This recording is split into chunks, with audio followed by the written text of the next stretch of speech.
papakita ko sa inyo. Alisin na natin yung thermal fuse para hindi na siya masira.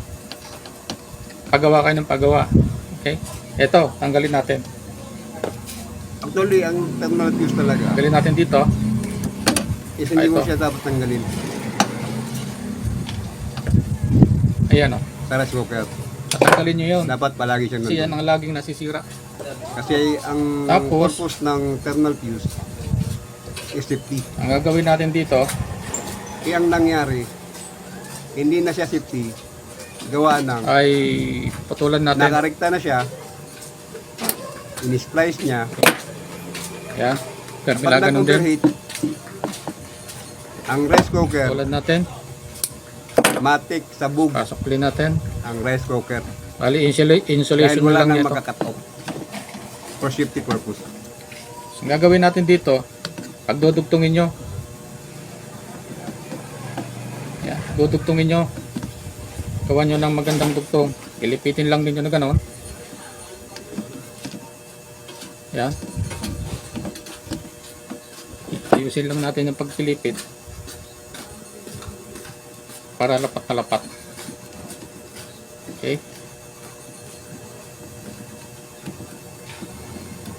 Kasi lagi nasisira yan. Yan lagi nasisira. Kaya tatanggalin na natin yan. Ang thermal fuse talaga, Okay. hindi talaga dapat Yan. tanggalin yan.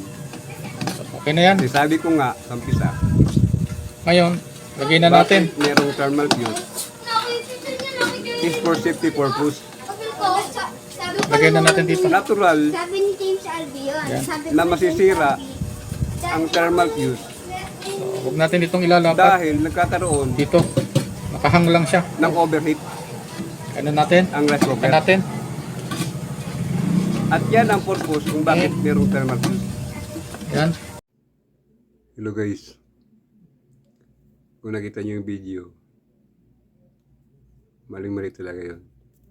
Baka kasi isipin ng mga nakapanood na yung tinuturo niya tama at i-apply niya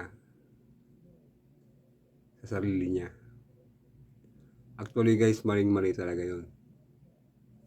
Alam nyo bakit? Kasi yung thermal fuse na yun is protection yun for overheating. Pag tinanggal mo yan, wala nang makakat off na protection galing sa overheating. Ginawa ko ang video na to at inulit ko dahil ayaw ko na may mga bahay na nasusunog dahil sa maling katuruan ng ibang mga content creator.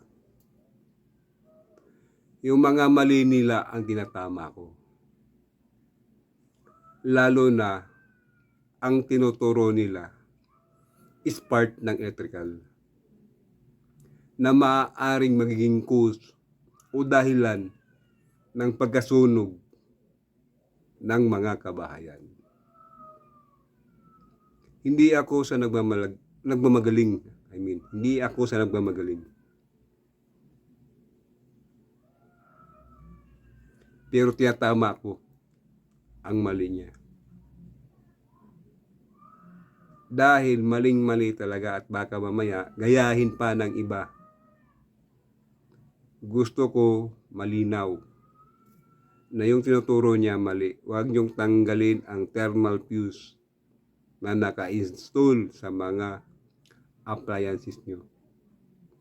Actually, hindi lang sa rice cooker nakikita yan. Marami pang iba. Meron din sa electric pan. Kung masira man yan, palitan nyo ng bago. Na ganun din ang thermal fuse.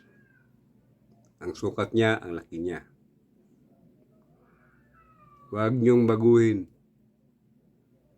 Dahil kalkulado yan ng mga engineer na nag-design ng mga appliances na yan. Protection yan ang mga nilalagay dyan. Kaya huwag yung tanggalin yan. At ayaw ko na may mga bahay pang masusunog dahil sa maling pagkabit o paggawa ng mga electrical equipments. Alam bakit? Kapag ang Bureau of Fire ang inimbestigahan bakit nasunog ang isang bahay, karamihan sinasabi faulty electrical wires. Yan ang dahilan ng mga Bureau of Fire. Faulty electrical wires. Kaya ayaw ko na mangyari sa inyo at ayaw ko rin nagayahin nyo ang tinuturo niya. Maling-mali ang ginagawa niya na tinanggal niya ang thermal fuse. Kasi lahat ng mga nakakabit dyan, may mga purpose yan.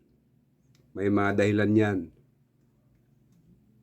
kung bakit nilagay ng mga engineer yan para sa protection yan.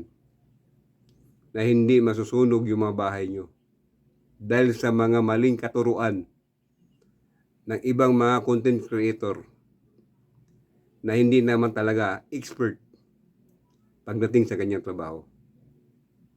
Yun lang guys, maraming salamat sa panonood sa aking video. At itong video na to, galing kay Jeep Ritterman.